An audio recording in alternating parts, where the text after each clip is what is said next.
I guess from the junior primary perspective, having reception to year 3, there's no middle ground that you can just aim for. You know, in other classes where you might have one year level, you go, okay, this is the C I'm looking at.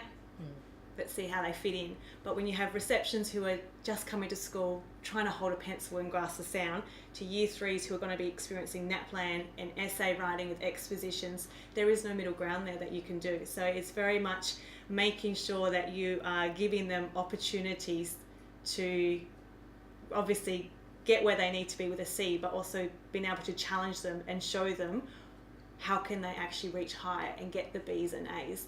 And I know we do that a lot in our school by using lots of rubrics and showing them this is what we expect you to be, but this is where you can be going. So this is what a B is going to look like, this is what an A will look like. And so they can actually take it upon themselves and be independent and empower themselves to actually try to strive higher instead of us having to do all the pushing. And I give those to my students and we go through those so that they know exactly where they're aiming for. Really explicit, making them really aware of what we're expecting, but then what they can also do beyond that.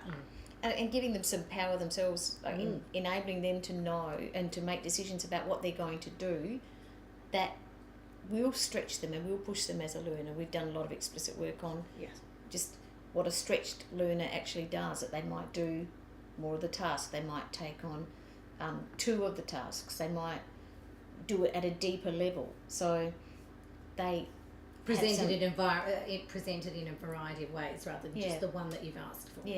So we work as a whole school quite a bit so that we can fit everything in, because that's an issue if you were working on your own and didn't collaborate with your team and colleagues.